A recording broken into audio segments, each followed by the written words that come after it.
Reporter channel മുന്നോട്ട് വയ്ക്കുന്ന war against drugs എന്ന ഒരു സ്ലോഗനോട് കൂടിയുള്ള ഈ ക്യാമ്പയിൻ ഒരു വലിയ വിജയമാക്കി മാറ്റണം. കാരണം ഇത് ഇന്ന് കേരള സമൂഹത്തിൻ്റെ വളരെ അത്യാവശ്യമായ ഒരു കാര്യം തന്നെയാണ്.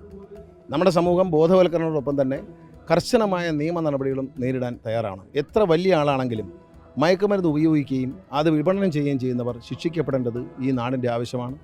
ഇന്ന് കേരളത്തിൻ്റെ മാത്രമല്ല, വരും നാളുകളിൽ ഇന്ത്യയുടെ തന്നെ വലിയൊരു ആവശ്യമായി മാറും. മയക്കുമരുന്ന് വിൽക്കാനുള്ളൊരു സ്ഥലമായി, അതിൻ്റെ ഒരു മാർക്കറ്റായി കേരളം മാറാൻ പാടില്ല. അതിന് നമ്മൾ ശക്തമായ നിലപാടെടുക്കുകയും അതിനുവേണ്ടി ഓരോ വ്യക്തിയും, എല്ലാ വ്യക്തികളും പോരാടേണ്ടതാണ്. കുഞ്ഞുങ്ങളിൽ തന്നെ അതിൻ്റെ ക്യാമ്പയിൻ ആരംഭിക്കണം. അതോടൊപ്പം തന്നെ കുഞ്ഞുങ്ങളുടെ മേലെല്ലാം രക്ഷിതാക്കൾക്കൊരു ശ്രദ്ധ വേണം. നമ്മുടെ മക്കൾ, കൊച്ചു മക്കളാണെങ്കിൽ പോലും അവർ എല്ലാ അവരുടെ ചലനങ്ങളിൽ, അവരുടെ ബിഹേവിയറിൽ എല്ലാം ശ്രദ്ധ ചെലുത്തണം. പ്രത്യേകിച്ച് ടീനേജിലെത്തിയ കുഞ്ഞുങ്ങളുടെ എല്ലാ രീതികളും രക്ഷിതാക്കളും അധ്യാപകരും ശ്രദ്ധിക്കണമെന്നാണ് എനിക്ക് പറയാനുള്ളത്. അത് അല്ലെങ്കിൽ വലിയ അപകടത്തെ നമ്മൾ നേരിടേണ്ടി വരും. അവരെ കെയർലെസ്സായിട്ട് കൈകാര്യം ചെയ്യരുത്. അധ്യാപകരും ശ്രദ്ധിക്കുക, രക്ഷിതാക്കളും ശ്രദ്ധിക്കുക. നിങ്ങൾ അവരെ അത് കണ്ടെത്തി അവരെ ശാസിക്കുന്നത് കൊണ്ട് നിങ്ങളെ ശിക്ഷിക്കപ്പെടും എന്നൊരു ഭയം നമ്മുടെ സമൂഹത്തിൽ സൃഷ്ടിക്കപ്പെടുന്നു. പണ്ടൊക്കെ അധ്യാപകർ ഇത്തരം തെറ്റുകൾ കണ്ടാൽ കുട്ടികളെ ശാസിക്കുമായിരുന്നു. ദൗർഭാഗ്യവശാൽ ഇന്ന് അതിന് നമുക്ക് കഴിയാത്തതിൻ്റെ ചില ഭവിഷ്യത്തുകൾ നമ്മൾ അനുഭവിക്കുന്നുണ്ട്. അതൊരു കാര്യമായിട്ടാണ് രക്ഷിതാക്കൾ ശ്രദ്ധിക്കുക. എൻ്റെ കുഞ്ഞിൻ്റെ ഭാഗത്തൊരു തെറ്റുണ്ടായാൽ അധ്യാപകർ അവനെ ശകാരിച്ചു എന്ന പേരിൽ പരാതികളുമായി പോകുന്നത് നമ്മുടെ കുഞ്ഞുങ്ങളെ നശിപ്പിക്കാൻ മാത്രമേ ഇടയാവുള്ളൂ. നല്ല മാർഗ്ഗങ്ങൾ കാണിച്ചു തരുന്ന അധ്യാപകരെയും ആ വഴികാട്ടുന്ന നല്ല വ്യക്തികളെയും നമ്മൾ രക്ഷിതാക്കൾ ബഹുമാനിക്കണം. നമ്മുടെ കുഞ്ഞിന് ഇങ്ങനെ ഒരു കുഴപ്പമുണ്ട്, നമ്മുടെ കുഞ്ഞിൻ്റെ ഭാഗത്ത് ഇങ്ങനെ ഒരു മിസ്റ്റേക്ക് ഉണ്ടായി, മയക്കുമരുന്ന് ഉപയോഗിക്കുന്നവരെ കൂട്ടുകൂടി അതിനെ ശകാരിച്ചു എന്ന് പറയും.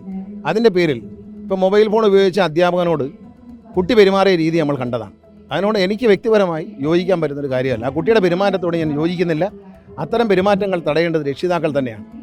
അതിന് പകരം ആ അധ്യാപകനെതിരെ കേസ് കൊടുക്കാൻ പോകുന്ന പ്രവൃത്തിയാണ് ഇന്ന് നമ്മുടെ എല്ലാ മക്കൾ നേരിടുന്ന വെല്ലുവിളി. നമ്മുടെ ഈ സമൂഹം നേരിടുന്ന വെല്ലുവിളിയുടെ കാരണം നമ്മളിൽ പലരും കാര്യമുള്ള കാര്യങ്ങൾക്ക് ശാസിച്ച അധ്യാപകരെ പോലീസിനെ കൊണ്ട് പിടിപ്പിച്ചു. തെറ്റ് ചെയ്യുന്ന അധ്യാപകരെ പിടിപ്പിക്കണം, അത് പറയാം. കുഞ്ഞുങ്ങളെ മർദ്ദിക്കുക, ദ്രോഹിക്കുക, അതൊന്നും പാടില്ല. പക്ഷേ ചില കാര്യങ്ങളിൽ ശാസിക്കേണ്ട സമയത്ത് ശാസിക്കുമ്പോൾ പലരും അകാരണമായി കേസുകൾ കൊടുത്ത് അധ്യാപകരെ കുടുക്കിയിരുന്നു. അതുകൊണ്ട് അധ്യാപകർ ഇതിൽ കൈമലർത്തി നിൽക്കുകയാണ്. അധ്യാപികമാരും ഞങ്ങളെന്തിനാണ് ഇതിലിടപെടേണ്ട കാര്യം എന്താണെന്ന് അവർ ചിന്തിക്കുന്നതിൻ്റെ അപകടം വളരെ വലുതാണ്. ഒരു കുഞ്ഞ് ഉണർന്നിരിക്കുമ്പോൾ ഏറ്റവും കൂടുതൽ സമയം ചെലവഴിക്കുന്നത് സ്കൂളിൽ അധ്യാപകരോടും അധ്യാപികമാരോടൊപ്പം ടീച്ചേഴ്സിൻ്റെ കൂടെയാണ്. അപ്പോൾ അവർക്കൊരു കുഞ്ഞിൻ്റെ സ്വഭാവ രൂപീകരണത്തിൽ വലിയ പങ്കുണ്ട്. ആ പങ്കിനെ നമ്മൾ തടഞ്ഞു. ഇപ്പോൾ അധ്യാപകരെ ഞാൻ കുറ്റം പറയില്ല, അവർക്ക് ഭയമാണ്. ആ ഭയം വരുത്തി വെച്ചത് നമ്മളാണ്. ഇതിനെപ്പറ്റി എന്നോട് ചോദിച്ചാൽ വ്യക്തിപരമായി എനിക്ക് പറയാനുള്ളത്, ലഹരി വിൽക്കുന്നവർ മാത്രമല്ല, ഇതിൻ്റെ അന്തർ സംസ്ഥാന ഉറവിടങ്ങൾ, ഏതൊരു ഇത്തരം ക്രൈമുകൾ അവസാനിപ്പിക്കാൻ അതിൻ്റെ അന്തർ സംസ്ഥാന തരത്തിലുള്ള ഇതിൻ്റെ ഉറവിടത്തിൽ പോയി ഏറ്റവും വലിയ കുറ്റക്കാരനെ അറസ്റ്റ് ചെയ്ത് കൊണ്ടുവന്ന് നിയമത്തിന് മുമ്പിൽ ഹാജരാക്കി ശിക്ഷ വാങ്ങിക്കൊടുക്കുന്നിടത്തായിരിക്കണം ഇതിൻ്റെ ഏറ്റവും വലിയ വിജയം. ബോധവൽക്കരണമൊക്കെ നടക്കും, അതൊക്കെ സന്തോഷമുള്ള കാര്യം തന്നെയാണ്. അതൊരു പരിധിവരെയാണ്. പക്ഷേ കുറ്റവാളികളെ ഇത്തരം മയക്കുമരുന്ന് വിൽക്കാൻ കേരളത്തിലെ കുഞ്ഞുങ്ങളുടെയും ചെറുപ്പക്കാരുടെയും തലച്ചോറിലേക്ക് ഇത്തരം മയക്കുമരുന്ന് എത്തിച്ചു കൊടുക്കാൻ ശ്രമിക്കുന്ന ദുഷ്ടശക്തികൾ കേരളത്തിന് പുറത്തുണ്ട്. ഇന്ത്യയിൽ എവിടെയുണ്ടെങ്കിൽ പോലും അവിടെ പോയി പിടിച്ചു കൊണ്ടുവന്ന് നിയമത്തിന് മുമ്പിൽ കൊണ്ടുവന്ന് അവരെ ശിക്ഷിപ്പിക്കണം. അവിടെയാണ് നമ്മൾ വിജയിക്കാൻ. അവിടെ മാത്രമേ നമ്മൾ വിജയിക്കൂ.